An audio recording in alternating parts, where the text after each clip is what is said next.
우리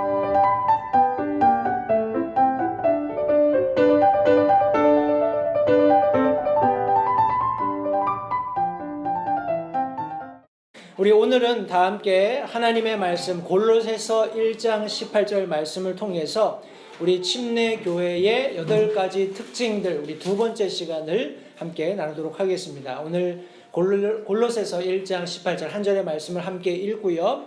그리고 나서 우리 두 번째 침례교도의 특징을 시간 함께 나누도록 하겠습니다. 제가 오늘 나누게 될 말씀의 서론 부분에는 우리 영어와 한글을 같이 제가 자막으로 넣어놨습니다. 그래서 우리 아이들도 침례교도들의 특징이 무엇인지를 좀 알아야 할 필요가 있을 것 같아서 제가 영어를 같이 씁니다. 그러나 제가 설명을 따로 드릴 테니까 걱정하지 마시고요. 우리 오늘 골로새서 1장 18절 말씀을 제가 받들어 읽겠습니다.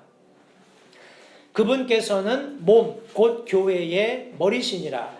그분께서 시작이시요 죽은 자들로부터 처음 난 자이시니 이것은 그분께서 모든 것에서 으뜸이 되려 하심이라.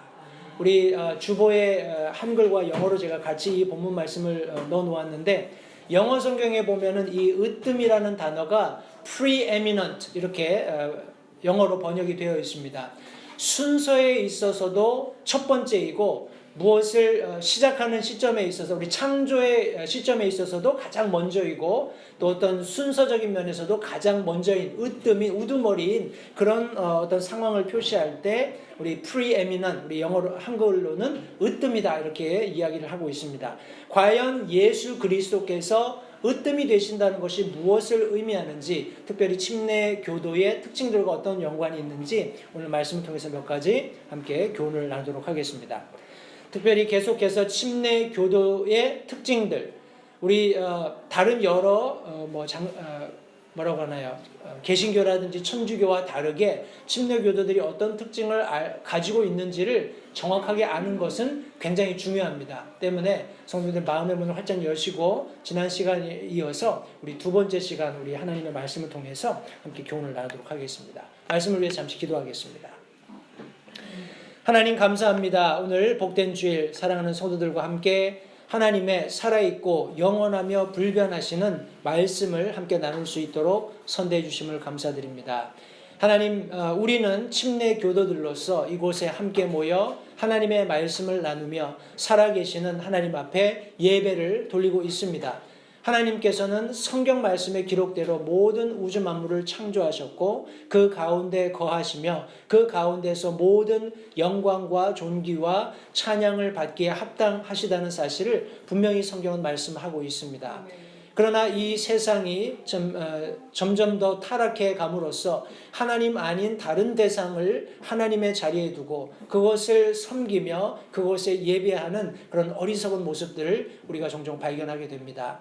하나님, 다시 한번 이런 혼탁한 세상 속에서 다시 한번 말씀으로 되돌아가서 말씀이 무엇을 말씀하고 있는지, 하나님의 살아계신 이 말씀이 우리가 어떤 삶을 사는 것이 합당하다고 가르치고 있는지 우리가 이 말씀을 깨닫고 이해할 수 있도록 도와주시고, 그렇게 깨달아 알게 된 말씀을 우리 삶에서 실천함으로써 하나님께서 우리에게 기대하시는 그런 합당한 그리스도인의 삶을 살아서 하나님 앞에 영광 돌릴 수 있도록 도우시기 원합니다. 이 시간 말씀 전하는 소정을 주님의 용처대로 사용하시고 모든 영광을 홀로 받으시기를 다시 한번 간절히 바라오며 예수님의 귀하신 이름으로 기도했습니다. 아멘. 자리에 앉으십시오.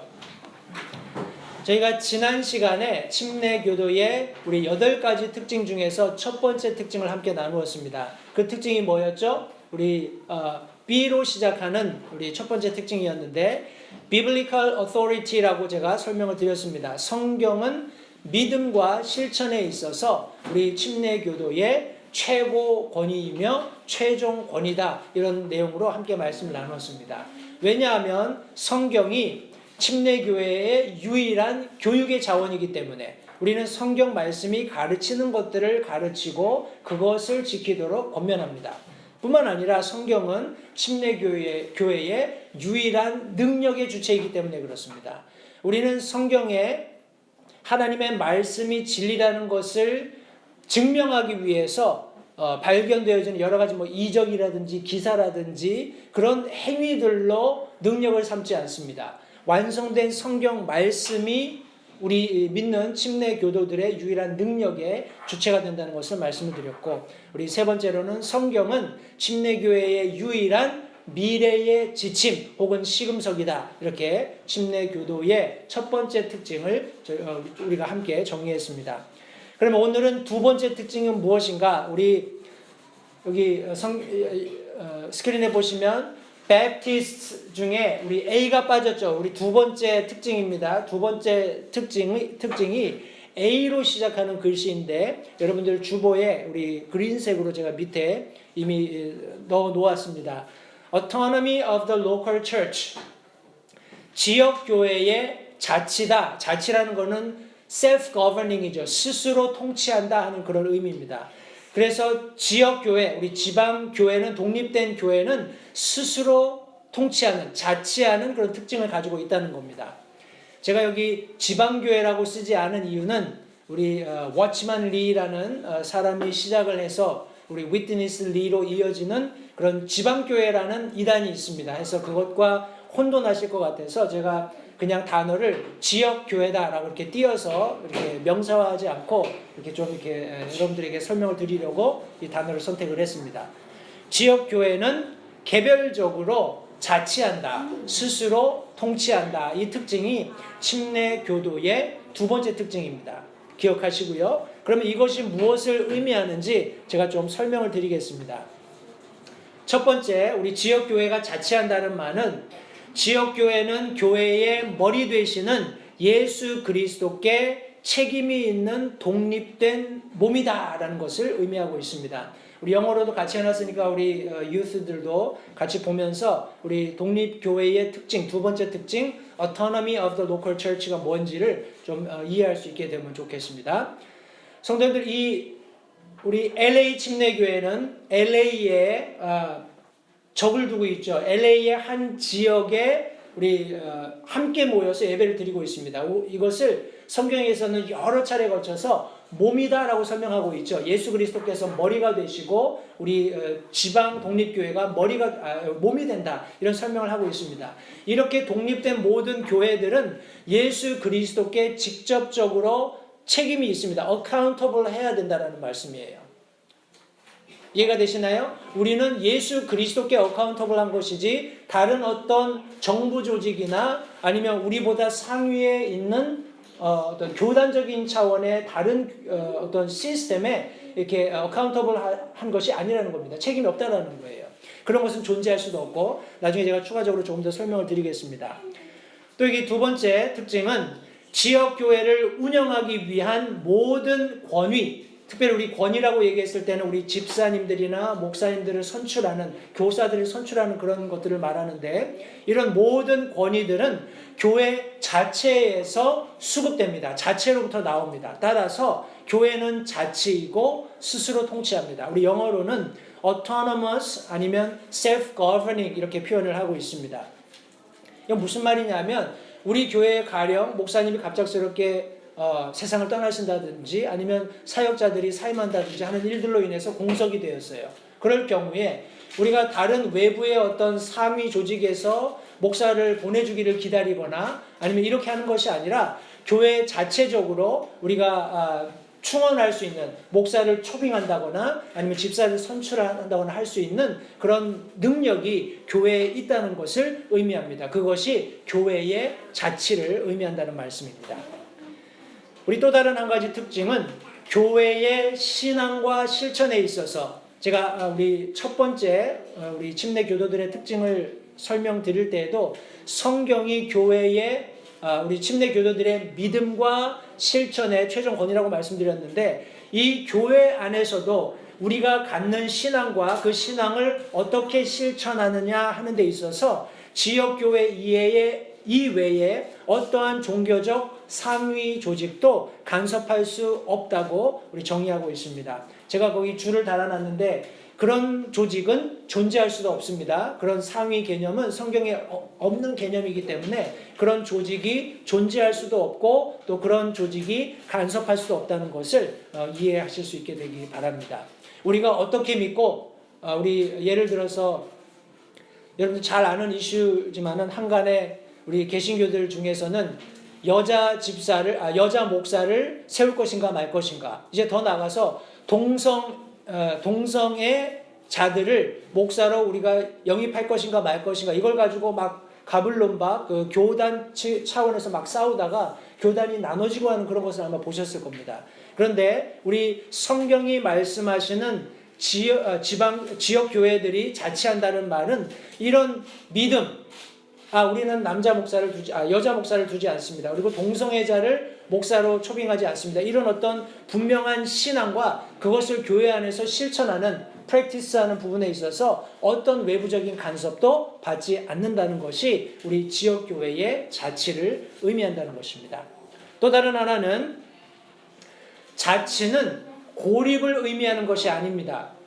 제가 고린도 전서에 있는 말씀을 좀 잠깐 나중에 인용을 하겠습니다만, 자치는 고립을 의미하는 게 아니에요. 우리 사도 바울이 교회 안에 여러 가지 이슈가 있었을 때 뭐라고 얘기하냐면, 너희 교회 안에 그런 부도덕한 일이 있다면 그 사람들을 멀리해라 라고 얘기합니다. 그러면서 교회 안에 사람들과 그런 어떤 분명한 교리적인 잘못이 있을 때 그들을 적절하게 치리함으로써 그들을 바로잡아주는 것이 맞는데, 가령 세상 사람들에 대해서는 내가 너희들에게 그렇게 하라고 하지 않는다. 왜냐하면 세상 사람들과 너희들이 그런 잘못에 대해서 계속 같이 못 있겠다 이렇게 한다고 할 것 같으면 이제 우리 옛날 코미디 말처럼 지구를 떠나 있어야 된다는 거예요. 맞죠? 우리가 이 세상에 있는 동안에는 세상에서 그런 죄들의 관영함을 볼 수밖에 없습니다. 그러나 교회 안에는 그런 죄들이 없어야 한다. 그런 취지로 사도 바울이 그런 사람들을 격리하도록 그렇게 설명한 말씀을 제가 나중에 조금 더 인용을 하겠습니다. 그러나 자치, 교회가 self-govern하는 것, 스스로 통치하는 것은 우리가 고립되기 위한 것이 아니라는 말씀이에요. 침례교회는 공통된 관심사들에 대해서 연합하거나 친교할 수 있습니다. 그러나 침례교회가 다른 어떤 몸의 회원이 되는 것은 금하고 있습니다. 성경이 금하고 있습니다. 이건 무슨 말이냐면, 저희들이 침례교회들도 간혹씩 우리 필리핀에서도 최근에 있었던 것으로 알고 있는데, 침례교회의 날이 있습니다. 베프티스트 데이 이런 게 있어가지고 필리핀에 있는 전역에 있는 우리 침례교도들이 함께 모여서 예배하고 뭐 이렇게 했던 것을 제가 이렇게 페이스북에서 본 것 같아요. 우리 한국에 있는 독립 침례교회들도 우리 목사님들 친교 모임도 하고요. 간혹 좀 이렇게 큰 모임이 있을 때 함께 모여서 무슨 선교 대회도 하고 뭐 찬양 집회도 하고 이런 것을 제가 알고 있습니다. 어떤 공통된 침례교회의 관심사, 다시 말해서 복음을 세상에 전하는 그런 일에 있어서 개교회가 하기 힘든 부분을 우리 여러 교회들이 함께 모여서 하겠다라는 그런 취지 같은 것으로 함께 연합해서 우리 어떤 일을 추진하는 것은 가능합니다. 그러나 너무 고립돼서 우리 어떤 이단처럼 우리 산에다가 마을을 만들어 놓고 우리는 세상과 떨어져서 살아야 한다 이렇게 하는 것은 별로 성경적이지 못하다는 것을 말씀을 통해서 확인해 볼 수 있습니다. 참고 구절로 기록된 우리 골로새서 1장 18절 우리 본문으로 읽었던 말씀, 그 말씀에서 보여지는 것처럼 우리 예수님께서 몸, 곧 교회의 머리시다라고 분명히 정의하고 있습니다. 성도님들, 예수 그리스도께서 개교회의 머리가 되셨다는 것은 예수 그리스도께서 가령 완벽하시고 예수 그리스도께서 몸된 교회를 철저하게 우리 통치하실 수 있는 분이라고 우리가 믿는다면, 교회가 얼마든지 스스로 주님의 어떤 가르침, 하나님의 말씀을 통해서 예수 그리스도, 머리 되신 예수 그리스도를 통해서 얼마든지 자치할 수 있다는 것을 다시 한번 기억하시기 바랍니다. 예수님께서 모든 것의 시작이시고 죽은 자들로부터 처음 난 분이시기 때문에 그분은 이 세상 모든 피조물들에 있어서도 으뜸이 되시지만은 구원이라는 부분에서도 으뜸이 되시고 교회의 어떤 조직에 대해서도 으뜸의 자리를 차지하시는 것이 너무나 당연하고 합당하다는 사실을 성도님들 기억하시기 바랍니다. 그러면 제가 여기 질문을 좀 던지겠습니다. 질문이 뭐냐면요. 지방교회의 자치를 그러면 지지할 수 있는 성경적 근거가 뭐냐? 우리 개교회들이 스스로 통치한다고 하는데 이것을 지지하는 성경 구절이 있냐? 성경이 뭘 말씀하고 있냐? 이런 질문에 대해서 적어도 한 5개 정도, 적어도입니다. 이외에 더 많이 있지만 적어도 핵심적인 5가지 우리 교회, 지방교회의 자치에 관한 말씀을 제가 빨리 좀 설명을 좀 드리겠습니다. 첫 번째는 지역교회는 교회 자체 회원들의 문제를 해결할 수 있는 권위와 능력을 모두 가지고 있다는 겁니다. 우리 이것을 어디서 확인해 볼 수 있냐면 우리 마태복음 18장에서 확인해 볼 수 있습니다. 우리 마태복음 16장에 보시면 우리 예수님께서 베드로의 고백을 근거로 해서 베드로가 주는 그리스도시요 살아계신 하나님의 아들이시니이다 라는 이 고백을 근거로 해서 예수님께서 바요나 시몬아 내가 복이 있도다 그것을 내게 계시한 이는 살과 피가 아니요 하늘에 계신 내 아버지시니라.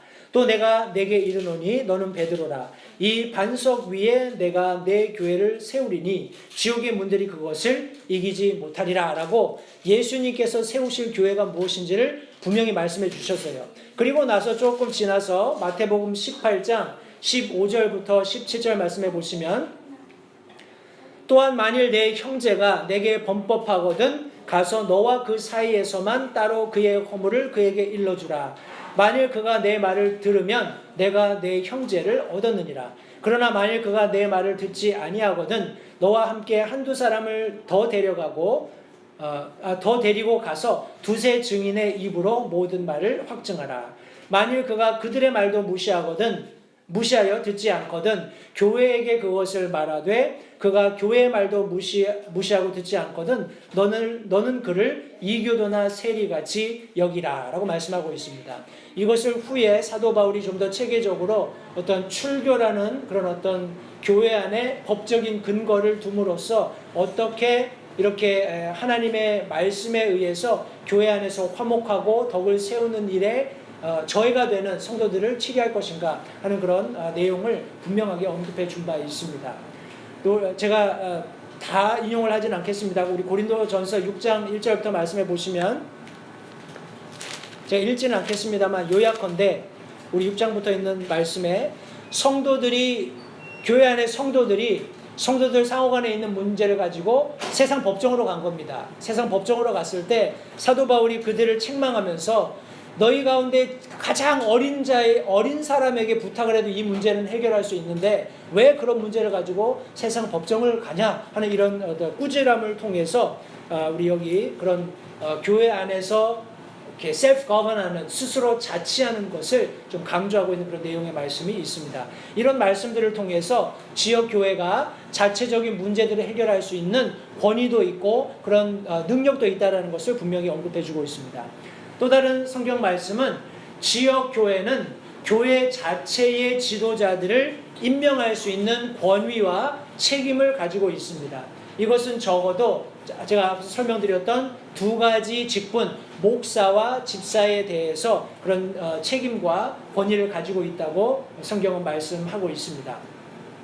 우리 사도행전 6장 말씀에 보면 우리 초대 집사들이 7 집사들이 선출되는 그런 장면이 있습니다. 우리 사도들이 하나님의 말씀에 전무하고 기도할 수 있게 하기 위해서 우리를 돕는 그런 신실한 자들, 성령이 충만한 사람들을 뽑아서 우리를 돕게 하라 하는 그런 차원에서 교회가 7명을 추천해서 그들이 초대교회 집사로 선출되는 그런 내용들이 성경에 기록되어 있습니다. 이 말씀을 통해서 교회는 스스로 내부적으로 지도자들을 선출할 수 있는 책임과 우리 권위가 있다는 사실을 우리가 말씀을 통해서 확인해 볼 수 있습니다.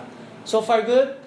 우리 유th 학생들도 우리 말씀을 통해서 우리 독립 침례 교회들의 특징이 무엇인지를 좀 이해할 수 있게 되기를 바랍니다. 지금 제가 설명하고 있는 내용들은 지방 독립 교회가 자치되어 있는 지방 독립 교회가 자치하는 것이 어떤 성경적인 근거를 가지고 있는가 하는 내용을 제가 몇 가지 설명하고 있습니다. 또 다른 우리 성경 말씀은 지역 교회는 교회가 후원하는 선교사를 임명하고 파송할 권위와 책임이 있습니다. 성도님들, 교회가 세워진 지 오래됐는데 선교사를 파송도 하지 않고 선교를 지원도 하지 않는다는 것은 문제가 있는 겁니다. 아멘? 우리 선교사를 파송하고 선교사를 후원한다는 것은 우리가 믿고 확신하는 이 진리의 말씀이 잃어버린 혼을 구원할 수 있다는 것을 부정하는 겁니다. 가령 우리가 선교사를 파송하거나 선교사를 후원하지 않는다면 우리 지역에도 부지런히 우리가 복음을 전해야 하지만 우리의 힘이 닿는 한 타 언어로 타지에서 간절하게 하나님의 말씀을 기다리고 있는 사람들에게 사람을 보내고 그들을 물질로 후원하는 것은 너무나 당연한 우리 독립교회의 지역교회의 그런 어떤 책임이고 우리 권위라는 사실을 성도님들 잊지 마시기 바랍니다. 우리 말씀들이 기록되어 있는데 나중에 참고하시기 바라고요. 우리 또 다른 우리 지역교회의 어떤 자치에 대해서 성경이 말씀하고 있는 특징이 있다 그러면 지역교회는 교회의 회원권을 규정할 권위와 의무를 가집니다. 누군가 말하기를 자치의 지역교회는 개별 성도의 영접과 출교를 통해서 회원들의 회원권을 규제한다라고 말했습니다. 이게 무슨 말이냐면요.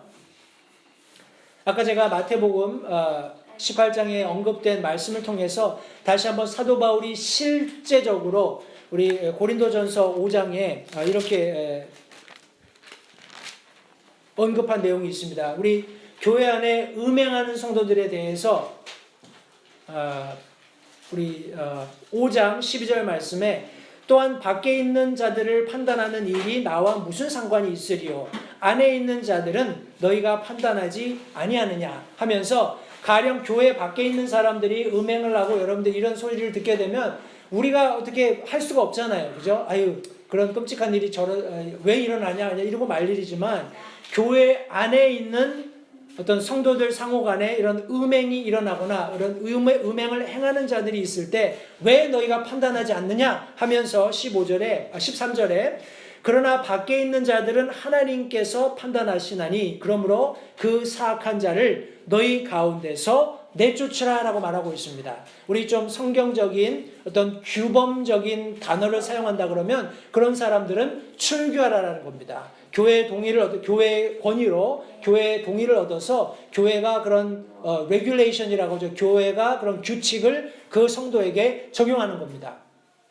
출교라는 것은 그 사람을 이제 너는 우리 교회 회원하니까 나가 이렇게 해서 쫓아내고 그냥 끝내는 것이 아니라 이렇게 사도 바울이 고린도 교회에게 음행하는 성도들을 출교 조치하도록 한 이후에 고린도 교회가 고린도 후서 말씀에 의하면 신실하게 잘 이 말씀을 지켜 행한 것 같습니다. 물론 마음은 아프겠지요. 그런 음행을 했던 교회 성도들이 교회 안에서 이렇게 출교당하는 것을 자기들이 동의하고 그렇게 실행하는 것은 그렇게 썩 기분 좋은 일은 아닙니다. 그리고 권장되는 일도 아니고 그러나 교회에서 부득이하게 교회의 어떤 회원권에 규정을 주기 위해서는 회원이 무엇인가 성경에 위배된 일을 했을 때 교회 자체적으로 그 사람들을 적절하게 치리하는 것이 필요합니다. 해서 출교를 한 이후에 출교의 목적을 고린도 후서 말씀에 그 사람들을 완전히 그냥 고립시키고 아주 짓누르고 하는 것이 아니라 이 사람들이 적당한 그런 어떤 심적 부담감을 가지고 하나님 앞에 나가서 회개할 수 있도록 회복할 수 있도록 하는 것이 출교의 목적이다라고 설명하면서 그 사람들이 이렇게 고통받았으면 됐으니까 이제 그들을 다시금 회복해라, 영접해라 하는 그런 취지의 말씀을 고린도후서에 기록하고 있습니다. 때문에 교회는 사랑이 충만해야 됩니다. 그건 뭐 두말할 여지가 없습니다. 우리 하나님께서 하나님의 실체가 사랑이시라고 요한 3서에서 기록하고 있는 것처럼 우리 교회도 사랑이 충만해야 되는 것은 사실이지만 맹목적인 사랑이 아니라 우리 부모님들의 아이들 때리잖아요. 혼내잖아요. 그죠? 그게 화가 나거나 그냥 때리기 위한 목적이 아니라 아이를 사랑하기 때문에 잘못된 것을 바로잡아주기 위한 목적에서 우리 체벌하는 것이기 때문에 그와 같은 취지로 우리 히브리서 말씀에서도 동일하게 우리 징계가 없는 자식이 무슨 자식이냐 하는 그런 말씀처럼 교회 안에서 적절하게 성도들의 잘잘못을 가리는 것, 잘못된 성도들을 치리하는 것은 성경적으로 전혀 이상할 것이 없다는 사실을 염두에 두시면 좋겠습니다. 그것이 우리 지역교회의 어떤 자치에 있어서 또 다른 하나의 특징으로서 성경이 지지하고 있는 것이다 라는 내용을 기억하시면 좋겠습니다. 우리 마지막 내용은 지역교회는 하나님께 회개보고해야 할 의무를 가지고 있으며 성경에 위배되지 않는 한 필요에 따라서 그것들을 실행할 수 있다라는 것을 우리 성경이 말씀하고 있습니다. 우리 요한계시록 2장 3장에 보시면 우리 아시아의 7 교회들에게 편지 써보낸 내용들이 있죠. 그 교회 내용들에 보시면 교회들이 행했던 다양한 일들이 기록되어 있습니다. 어떤 교회는 아주 믿음을 잘 지키고 어떤 교회는 세상과 타협하고 하는 이런 다양한 교회들의 모습들이 나오는데 이런 모든 교회들의 행위들에 대해서 우리 예수님께서 정확하게 그들을 잘못을 지적하시고 잘한 일들을 칭찬하시는 그런 모습을 볼 수 있죠. 그런 모습을 통해서 모든 교회들은 하나님 앞에 회개해야 할 의무가 있다는 것을 우리가 알 수 있습니다. 뿐만 아니라 어떤 필요에 대해서는 성경에 반하지 않는 이상, 성경에 우리가 뭐라고 하나요? 성경에 위배되지 않는 이상 우리가 무엇인가를 상황에 맞춰서 적극적으로 행해야 한다는 사실을 우리가 엿볼 수 있습니다. 우리 교회 안에 어떤 이단이 들어와서 우리 한국 교회에는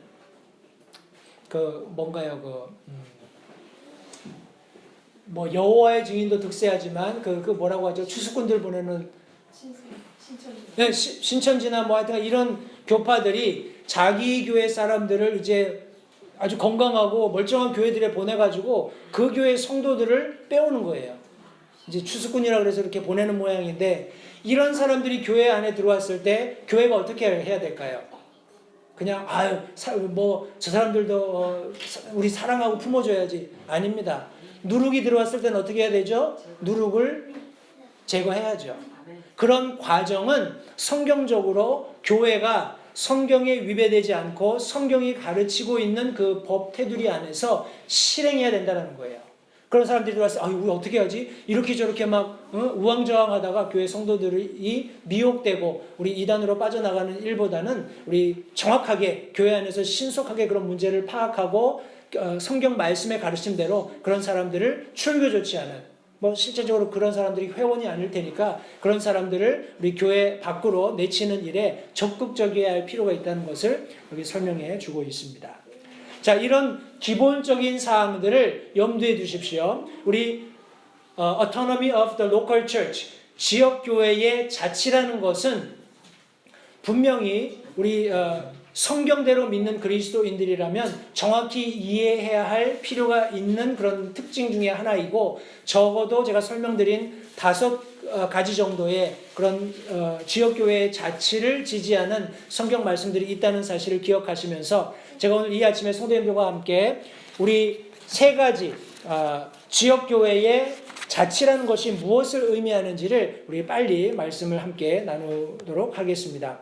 우리 첫 번째 제가 성도님들과 함께 나누기 원하는 것은 교회의 구성입니다. 교회가 어떻게 구성되는가, 교회가 어떻게 조직되는가 하는 것을 이해하면 우리 지역교회가 자치한다는 것을 더 쉽게 이해할 수 있습니다. 우리 자치를 위한 아까 함께 읽었던 본문 말씀처럼 자치를 위한 머리는 누구시라고요? 예수 그리스도십니다. 우리 모든 교회 안에 존재하는 원리의 근원은 예수 그리스도께로부터 말미암습니다. 우리 빌립보서 2장 9절부터 11절 말씀해 보시면 그러므로 예수님께서도 그분을 높이 올리시고 모든 이름 위에 있는 이름을 그분에게 주사 하늘에 있는 것들과 땅에 있는 것들과 땅 아래에 있는 것들의 모든 무릎이 예수라는 이름에 굴복하게 하시고 또 모든 혀가 예수 그리스도는 주시라고 시인하여 하나님 아버지께 영광을 돌리게 하셨느니라. 예수님께서 겸손하게 육신을 입고 이 땅에 오셔서 피 흘려 십자가에 돌아가시기까지 복종하셨을 때 성도님들 우리의 구원이 완성되었습니다. 우리를 향하신 하나님의 사랑이 확증되었다고 성경이 말씀하고 있어요. 이런 말씀을 근거로 하나님께서 예수님께 가장 높은 이름을 허락하셨다고 성경이 말씀하고 있습니다. 때문에 하나님께서 창조하신 모든 창조물들 위에 그분을 두시고 모든 무릎이 예수라는 이름에 굴복하게 하셨어요. 뿐만 아니라 예수 그리스도께서 주시라고 고백하는 과정을 통해서 하나님 아버지께 영광 돌릴 수 있는 놀라운 은혜를 배설해 주셨다라고 말씀하고 있습니다. 이것이 교회의 구성입니다. 교회의 조직이에요.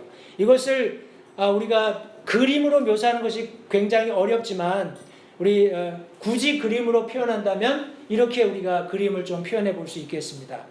우리 머리는 실제적으로 어디 계신가요? 우리 머리는, 교회의 머리는 어디 계시죠? 지금 하나님의 보좌 우편에 앉아 계십니다. 그렇지만 실제적으로 우리와 하나이시죠. 예수님께서 나를 영접하는 자들과 내가 함께 있겠다라고 말씀하셨어요. 삼위가 되시는 하나님의 한 속성이신 성령께서 우리 안에 거주하시면서 우리가 주님과 동행할 수 있는 놀라운 은혜를 베풀어 주시는 것입니다. 해서 머리는 우리가 피지컬리 설명한다 그러면 우리 있는 그런 어떤 위치적으로 설명한다 그러면 하늘에 계시지만 이 머리가 실제적으로 이 땅에 존재하는 그리스도의 몸, 특별히 이 지역 교회와 소통하고 계신다는 것을 성도님들 이해할 수 있게 되시기를 바랍니다. 참 놀랍죠. 이런 유기적인 관계를 가진 조직은 이 땅 가운데 없습니다. 교회가 유일합니다. 교회만이 이 땅 가운데 가시적으로 존재하지만 그 머리가 하늘에 계시는 예수 그리스도시라는 것을 우리 이해할 수 있게 되기를 바랍니다. 성도님들, 우리가 성경에 있는 모든 말씀을 다 이해할 수 있으면 얼마나 좋겠습니까? 그죠? 우리 고린도전서 13장 말씀의 우리 마지막 부분에 보면 우리가 나중에는 주님을 얼굴과 얼굴로 마주대하게 되어서 그분이 나를 아는 것처럼 나도 그분을 알게 될 것이다 라고 말씀하고 있습니다. 그날을 고대합니다. 그러나 지금은 우리 거울로 보는 것처럼 분명하지 않아요. 우리가 지금 아침에 보고 나온 그런 거울을 얘기하는 게 아닙니다. 사도 바울이 그 성경을 기록했을 때는 구리를 두드려서 만드는 그런 사람이 이렇게 수작업해서 만든 거울이기 때문에 지금 우리가 보는 거울보다는 불투명합니다. 울룩불룩하기 때문에 뭔가 이렇게 왜곡되어 보이기도 하고 하지만 지금은 우리가 이런 부분을 충분히 다 이해할 수 없지만 우리가 주님을 만나게 될 때 우리가 성경대로 교회의 자치를 믿으면서 그렇게 믿음 생활을 해온 것이 잘했구나 하는 그런 어떤 감격을 쏟아내는 날이 있을 것으로 저는 확신합니다.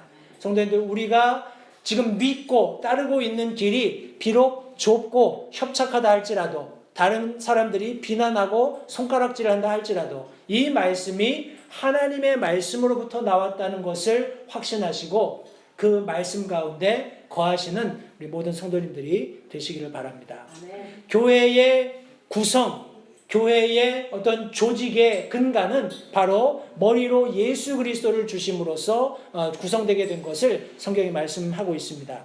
또 다른 하나, 우리 지역교회의 자치와 관해서 제가 함께 나누기 원하는 것은 교회의 분리입니다. 제가 말씀드린 것처럼 예수 그리스도께서 머리가 되시는 영원하고 살아계신 분과 이 땅에 있는 유한적이지만 거듭나서 이제 영원을 소망하며 살아가는 어떤 인간들의 조직이 하나로 유기적으로 관계를 맺는 것은 교회가 유일하다고 말씀드렸어요. 그렇다면 다른 어떤 이 세상에 있는 조직과도 이 교회라는 조직은 구별이 돼야 되겠죠. 그죠? 그런 구별이 되는 세상과의 차별을 둘 수 있는 것이 있다고 성경은 말씀하고 있는데 우리 고린도전서 12장 말씀을 한번 보겠습니다. 이 내용이 고린도전서 12장, 우리 로마서 12장 말씀을 통해서 저희들에게 분명히 전달되고 있는데 특별히 고린도전서 12장 말씀에 보시면 여기 영적인 선물들에 관해서 성령의 은사들에 관해서 설명을 하시면서 교회가 어떻게 구성되어 있는지를 설명을 하고 있습니다.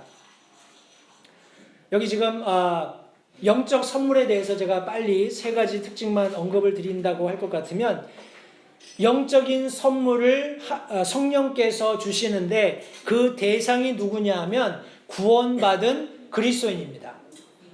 아멘. 우리가 죄인됨을 회개하고 예수 그리스도를 개인의 구주로 영접할 때 하나님께서 성령을 허락하시죠. 우리 에베소서 말씀에서는 성령으로 인을 치신다 이렇게 표현을 하셨습니다. 인을 친다는 것은 왕의 도장을 꾹 찍는 거예요.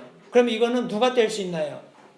아무도 못 뗍니다. 아무도 못 떼요. 하나님께서 성령으로 인을 치셨기 때문에 우리가 한 번 받은 구원은 영원하게 지속될 수 있다는 것을 말씀해 주고 있어요. 이렇게 성령께서 우리 가운데 거주하시면서 지역의 몸이 되는 교회의 일원이 되게 하시는데, 우리가 교회의 일원이 되면 성령께서 그 구원받은 사람에게 성령께서 주시는 선물을 허락하신다는 말씀이에요. 이렇게 선물을 주시는 성령의 은사를 주시는 목적이 뭘까요? 그 목적이 무엇이냐 하면 바로 교회의 유익을 위해서 주신다라고 말씀하고 있습니다. 고린도전서 12장 7절 말씀해 보시면, 각 사람에게 성령의 나타나심을 주신 것은 그것으로 말미암아 모두가, 우리 교회 안에 있는 모든 지체가 유익을 얻게 하려 하십니다 라고 말씀하고 있습니다. 교회의 유익을 위해서 주시는 겁니다. 우리 가령 예를 들어서 우리 많은 여러 가지 예들을 들 수 있겠지만, 지금은 폐해져 있는 방언이나 대언이나 하는 이런 여러 가지 은사들이 있는데, 가령 그것이 교회 성도들 안에 유익을 주지 못한다면, 성도들 그게 무슨 유익이 있겠습니까? 그죠?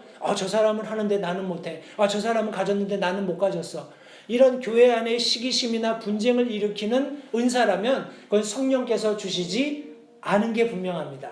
그죠? 왜냐하면 성경 말씀에 의하면 모든 사람에게 유익을 가져다 주기 위해서 성령께서 은사를, 선물을 주시기 때문에 그렇습니다. 이 방법은 어떤 방법을 선택하고 있는고 하니, 가령 여러분들이 나는 이런 은사를 좀 받았으면 좋겠다. 나는 좀 저런 은사를 받았으면 좋겠다. 이렇게 소망하실 수 있습니다. 그것을 하나님께서 동의해서 그 선물을 주시면 좋겠지만은, 우리 영적인 선물들, 영적인 은사를 성도들에게 주시는 것은 성경 말씀에 의하면 성령께서 임의로 성령의 뜻대로 주시는 겁니다. 이해가 되시나요? 나는 이걸 하면 더 잘할 텐데, 저 사람보다 내가 더 잘할 수 있는데, 이런 성격의 것이 아니라, 구원받은 그 개인에 대해서는 누가 가장 잘 아실까요? 하나님께서 가장 잘 아시겠죠? 때문에 하나님께서 그 사람에게, 그 교회 안에서 모든 사람에게 유익을 끼칠 수 있는 가장 좋은 선물을 주신다는 겁니다.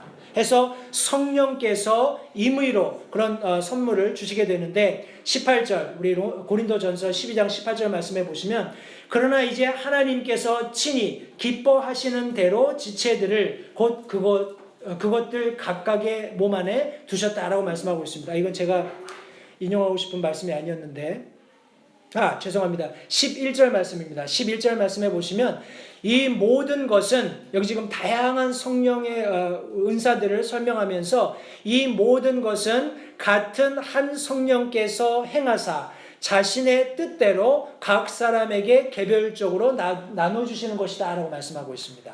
다시요. 이 모든, 여기 지금 믿음의 은사, 병 고치는 은사, 기적들 행하는 대언함, 영들 분별함, 타 언어, 우리 방언 통역하는 이런 모든 것들은 한 성령께서 행하시고 자신의 뜻대로, 성령 하나님의 뜻대로 각 사람에게 개별적으로 주신다라고 말씀하고 있습니다. 이해가 되시죠? 이런 특징을 가지고 교회들이 조직이 되었어요. 교회 안에 그런 성령의 선물들에 대해서 설명을 하고 있는데, 우리 영적인 선물들이다라고 하면은 우리 두 가지 것으로 우리 나눠서 생각해 볼 수 있습니다. 하나는 무엇이냐 하면 우리 영적인 것들에 귀속될 수 있습니다. 세상적인 것들이 아닙니다. 하나님께서 나는 부동산 투자를 잘하게 해주셨어요. 이런 차원의 것이 아니라 영적인 것들입니다. 그리고 또 다른 하나는 은혜로 주신 것이에요. 이해가 되시죠? 성령의 성령께서 주시는 은사라는 것은 영적인 것들이고 또 은혜로 베풀어 주시는 선물이다라는 것을 성도님들 염두에 두시기 바랍니다. 이런 취지에서 제가 영적인 선물들을 좀 설명을 드렸고요. 여기 말씀해 보시면 재미있는 표현이 있습니다. 어떤 표현이 있냐면 우리 12절 말씀해 보시면 상반절에 몸은 하나이며 많은 지체를 가지고 있다라고 말씀하고 있습니다. 우리 몸을 그냥 예를 들면 됩니다. 우리 몸은 하나죠. 몸은 하나인데 지체가 많습니다. 눈, 코, 입, 귀, 목, 팔, 다리 여러 가지 지체들이 나눠져 있는데 또 12절 말씀, 우리 14절 말씀해 보시면 몸은 한 지체가 아니요 여럿이다라고 말씀하고 있습니다. 한 몸을 설명하고 있고 몸 안에 있는 여러 지체를 설명하고 있습니다.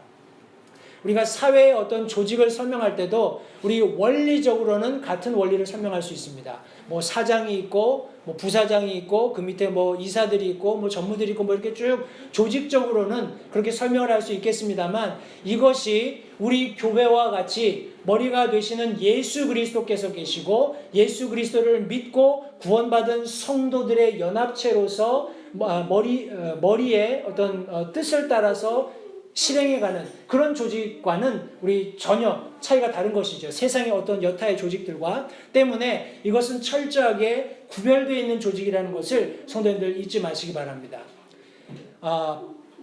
불행하게도 제가 이렇게 불행하다고 표현하는 이유는 어떻게 얘기해야 될까? 인간적인 눈으로 볼 때는 그런 교회들이 잘 되는 것처럼 보이는 교회들이 있습니다. 제 말 의미는 세상의 어떤 시스템들을 교회 안으로 가져와요. 왜냐하면 보니까 그렇게 하니까 막 조직이 막 불어나는 게 보이거든요. 그러니까 그런 어떤 불어나는 조직을 교회 안에서도 경험하고 싶어서 성경이 말씀하고 있지 않은 세상 조직의 시스템을 교회 안으로 가지고 들어오는 겁니다. 그래서 그걸 실천해 보니까 다 사람들이 모여 있으니까 어떤 부분에서는 우리가 영적인 그리스도인으로서의 삶을 살아야 하지만 세속적인 그런 인간적인 관점에서 교회 안에서 운영되고 있는 시스템에 순응할 수밖에 없기 때문에 자연적으로 세상적인 시스템이 교회 안에 들어와서 실제적으로 영향력을 미쳐서 교회가 숫자적으로 증가하는 것이 보이기도 합니다. 근데 저는 개인적으로 그것이 굉장히 불행한 일이라고 생각을 합니다. 왜냐하면 교회는 몇 명이 자리에 앉아 있느냐 하는 것에 그 가치가 있는 것이 아니죠.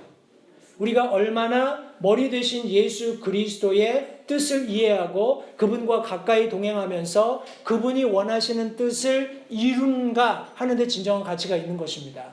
예수님께서 가장 큰 가치로 우리 교회에게 주신 사명이 뭡니까? 우리가 잘 알고 있는 지상명령이죠.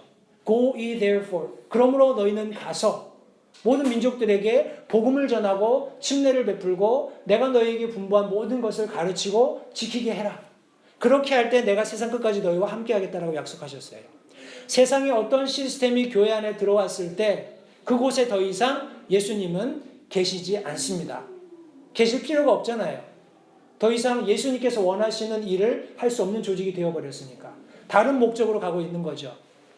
때문에 물론 우리가 열심히 구령하고 전도하고 하는 일은 지속해야 하지만 교회의 자리를 채우거나 숫자적인 성장만을 추구하는 그런 모습으로 교회가 변질되어서는 안 된다는 사실을 기억하시고 그것이 교회가 세상과 철저하게 분리되어 있는 이유라는 사실을 이해하시기 바라요. 그러기 위해서 우리는 자치해야 됩니다. 내부적으로 우리가 철저히 이 시스템을 이미 소유하고 있고 그것을 운영해서 이 조직을 지속시킬 수 있다는 사실을 다시 한번 기억하시기 바랍니다.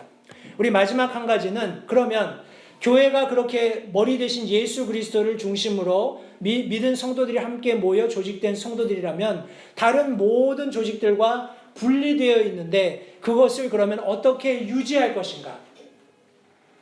여기는 두 가지 방법이 있는데 분리와 성화입니다. 분리와 성화, 우리 영어로 얘기하면 separation and sanctification. 제가 이렇게 좀 설명을 드리고 싶은데 성도님들 자치를 위해서 교회에서 인간적으로 가장 적극적으로 할 수 있는 방법은 세상의 것들을 절대로 교회 안에 가지고 들어오면 안 됩니다. 아멘? 세상의 것들을 절대 교회 안으로 가지고 들어가면 안 됩니다. 성도님들, 예배 드리는 형식도 성경에 있습니다. 우리가 왜 찬송을 하고, 왜 기도를 하고, 왜 하나님의 말씀을 나누고, 왜 성도의 교제를 나누고, 이런 모든 우리가 가지고 있는 예배 안에 지켜져 오고 있는 형식들은 성경으로부터 오는 거예요. 이렇게 하니까, 내가 어떤 미팅에 가봤는데 이렇게 하니까 사람들이 더 막 활기차고 더 이렇게 마음문도 여는 것 같고, 아니요, 성경대로 하면 됩니다. 더 좋아 보이는 것들이 많다는 것을 인정합니다. 그러나 성경은 하나님께서 주신 말씀대로 예배드릴 것을 강조하고 계세요. 우리는 그냥 말씀만 따르면 되는 것입니다. 절대로 세상 것을, 그것이 비록 좋아 보이고 우리 교회를 부흥시킬 것 같고 우리를 더 하나 되게 할 것 같다 할지라도 그것을 절대로 교회로 가져 들어오지 마시기 바랍니다. 그 안에 독이 가득 차 있다는 사실도 잊지 마시기 바라요. 첫사람이 마귀 사탄에게 속았던 것도 그와 같은 방법입니다. 사탄의 유혹에 절대 미혹되지 마시기 바랍니다. 우리 고린도전서 5장 13절 말씀 제가 같이 한번 읽겠습니다. 제가 아까 잠시 인용했던 말씀이지만 다시 한번 읽겠습니다. 출교와 관련해서 그러나 밖에 있는 자들은 하나님께서 판단하시나니 그러므로 그 사악한 자를, 이 사악한 자는 교회 안에서 음행하는 사람입니다. 이런 사악한 자를 너희 가운데서 쫓아내라. 분리하는 거죠. 그죠? 우리 갈라디아서 5장 12절 말씀도 같이 한번 보겠습니다. 고린도 전후서 갈라디아서 5장 12절 말씀에 보시면 조금 더 뭐라고 할까요? 극단적인 표현을 사도 바울이 쓰고 있습니다. 갈라디아서 5장 12절 말씀에 보시면 나는 너희를 어지럽히는 자들이 아예 잘려나가기를 원하노라. cut off. 잘려나가기를 원한다라고 말씀하고 있습니다. 제가 말씀드린 대로 제가 지금 피 흘린 발자취, 우리 침례 교회사를 쭉 지금 묵상하고 있는데 성도님들과 함께 나눌 수 있게 좀 이렇게 준비를 또 하고 있습니다. 근데 그 침례 교회사를 계속 보면요, 한 가지 단어, 뭐 여러 가지 많은 단어들로 정의할 수 있겠지만 한 가지 단어로 우리가 정의한다 그러면 우리 초대 침례교회 성도들은 계속해서 자기 자신을 분리했습니다. 분리했어요. 하나님께서 말씀하신 말씀이 있을 때 그 말씀을 부지런히 따릅니다. 부지런히 따르다 보면 주변에 그거랑 비슷한 것들이 자꾸 생겨요. 생기는데 조금씩 다릅니다. 그러면 어떻게 해요? 자기 자신을 그 어떤 자신이 믿는 교리를 붙잡고 그 무리로부터 자기 자신을 분리해냅니다. 가장 큰 이슈가 되었던 것 중에 하나가 바로 침례죠. 때문에 침례교회라고 우리가 스스로를 명칭하는 것은 굉장히 특권이 있다는 사실을 잊지 마시기 바랍니다. 침례라는 그 한 가지 성경이 말씀하고 있는 구원받은 자들의 침례라는 그 교리 하나 때문에 참 이루 헤아릴 수 없는 우리 초대교회 성도들이 죽음을 당했습니다. 그렇게 해서 그들이 그 교리 때문에 자기 자신을 분리해낸 거예요. 그렇게 함으로써 오늘날까지 침례교회가 유지될 수 있었던 겁니다. 성도님들, 우리에게는 아무렇게나 다른 신앙인들과 우리의 믿음을 섞을 자유가 없습니다. 전혀요. 우리에게 자유가 있다면 우리가 믿고 확신하는 말씀을 지키고 보존할 자유는 있습니다. 이것을 지키고 보존해서 우리 다음 세대 아이들에게 아무런 때묻지 않은 순수한 믿음을 전해 주어야 합니다. 그러기 위해서 우리는 지금도 계속해서 분리되어야 합니다. 우리 스스로를 거룩하게 구별해야 합니다. 이런 과정을 우리 신학적인 용어로 sanctification, 성화라고 합니다. 하나님 앞에 계속 나 자신을 거룩하게 하는 과정. 성도님들, 이런 과정이 있지 않고는 우리 지역교회가 자치할 수 없습니다. 또 지역교회가 자치한다면 우리 독립교회는 순수하게 유지될 수 있는 겁니다. 성도님들, 저와 여러분들은 독립교회의 회원입니다. 저희는 자치합니다. 우리를 다스릴 수 있는 유일한 법은 여기 성경에 기록되어 있습니다. 하나님의 말씀을 읽고 묵상하고 사도 바울의 권면과 같이 믿고 확신하게 된 그 바대로 그 위에 서서 그렇게 삶으로써 우리 침례 교도로서의 자긍심을 가질 뿐만 아니라 하나님 앞에 영광 돌려드리는 우리 모든 LH 침례교회 성도님들이 되시기를 바랍니다. 기도하겠습니다.